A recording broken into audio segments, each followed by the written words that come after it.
Hello viewers, எல்லாருக்கும் வணக்கம். நம்ம இந்த வீடியோவில் 15 ஜனவரி 2024 மார்க்கெட் அப்டேட்டை பார்க்கலாம். அப்புறம் stocks Wipro, ONGC, HCL Technologies இதெல்லாம் இதுக்காக ரேலி ஆச்சுது. Hindalco, Bajaj Finance, HDFC Life இதெல்லாம் இதுக்காக விழுந்துச்சு. எஃப்எஸ்டிஎஸ் இவங்கெல்லாம் வந்து எவ்வளோ க்ரோர்ஸ்க்கு ஸ்டாக்ஸை பை அண்ட் செல் பண்ணியிருக்கிறாங்க. அப்புறம் கிரிப்டோ இதுக்காக ரேலி ஆச்சுது.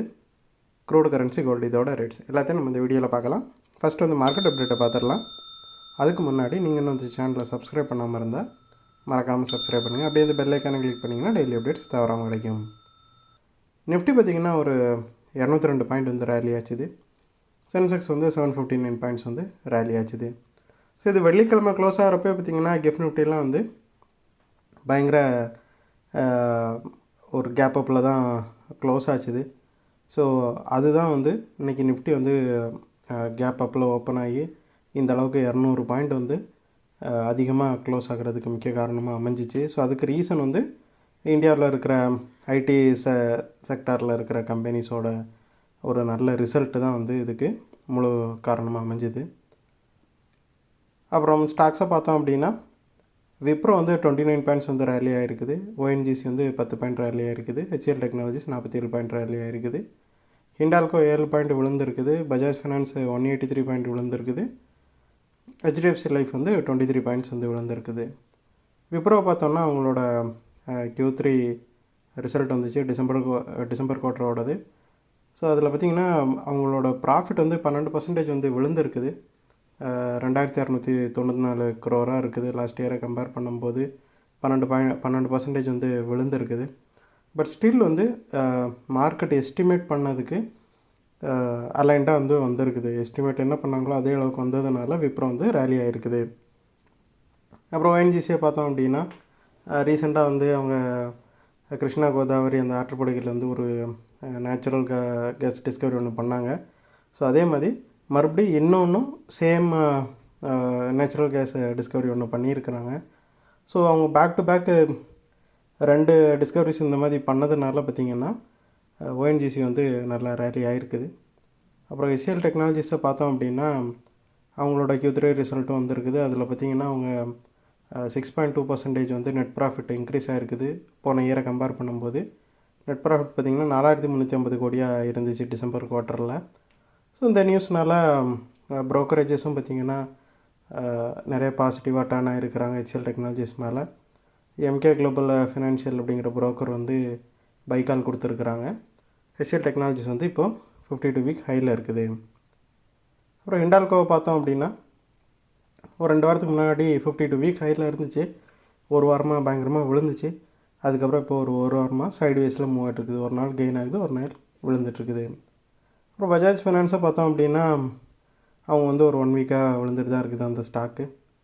அப்புறம் ஹெச்டிஎஃப்சி லைஃப்பை பார்த்திங்கன்னா அதோட Q3 ரிசல்ட் வந்துச்சு. அதோட நெட் ப்ராஃபிட் வந்து 16% வந்து இன்க்ரீஸ் ஆகிருக்குது. நெட் ப்ரீமியம் இன்கம் பார்த்திங்கன்னா உங்களுக்கு 6% வந்து அப்பாக இருக்குது.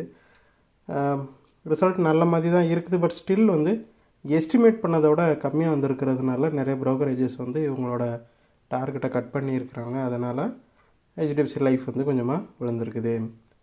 அப்புறம் எஃப்ஐஎஸை பார்த்தோம் அப்படின்னா அவங்க வந்து ஒரு 1085 crore வந்து பை பண்ணியிருக்கிறாங்க.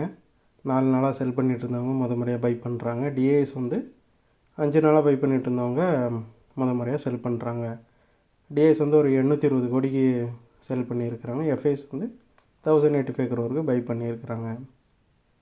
அப்புறம் யூஎஸ் மார்க்கெட்டை பார்த்தோம் அப்படின்னா அங்கே வந்து லீவ் தான் 15th ஜனவரி அன்னைக்கு. ரீசன் என்னென்னு பார்த்தோம் அப்படின்னா மார்ட்டின் லூதர் கிங்கோட டே January 15, அதனால் லீவ் விட்டுருக்குறாங்க அங்கே. ஸோ மார்க்கெட் வந்து ஃபங்க்ஷன் ஆகலை. கிரிப்டோ பார்த்திங்கன்னா பிட்காயின் வந்து 1038 பாயிண்ட் வந்து ரேலி ஆகிருக்குது. எத்திரியம் 49 பாயிண்ட் ரேலி ஆகிருக்குது. பினான்ஸ் வந்து ஒரு 17 பாயிண்ட் வந்து ரேலி ஆகிருக்குது. ஸோ இதுக்கு ரீசன் என்னன்னு பார்த்தோம் அப்படின்னா ETF வந்ததுக்கப்புறமாவே கொஞ்சமாக பிட்காயின் வந்து விழுந்துகிட்டே தான் இருக்குது. ஒரு 3000-4000 பாயிண்ட் கிட்ட அது விழுந்துருச்சு. ஸோ அந்த டைமில் ஜேபி மார்க்கன் வந்து என்ன சொல்லியிருக்காங்க அப்படின்னா ஒரு சிக்னிஃபிகண்ட் கேபிட்டல் வந்து ஏற்கனவே இருக்கிற கிரிப்டோ ப்ராடக்ட்ஸ்லேருந்து பிட்காயினுக்கு வரும் அப்படிங்கிற மாதிரி சொல்லியிருக்கிறாங்க. ஸோ அவங்க என்ன சொல்கிறாங்க அப்படின்னா ஒரு $36 பில்லியன் அளவுக்கு அமௌண்ட் வந்து பிட்காயின் ETF பிட்காயினை நோக்கி வரும், ஈர்க்கப்படும் அப்படிங்கிற மாதிரி சொல்லியிருக்கிறாங்க.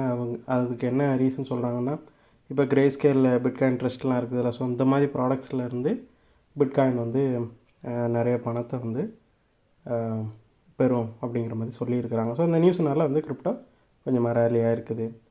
க்ரூடு பார்த்திங்கன்னா பெரிய சேஞ்ச் எதுவும் இல்லை, 78.12 இருக்குது.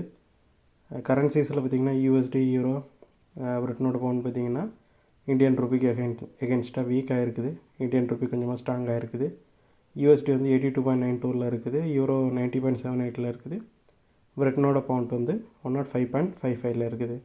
பெரிய சேஞ்சஸ் எதையும் மேக் பண்ணல, பட் நெகட்டிவ் சைடில் தான் எல்லாமே க்ளோஸ் ஆகிருக்குது.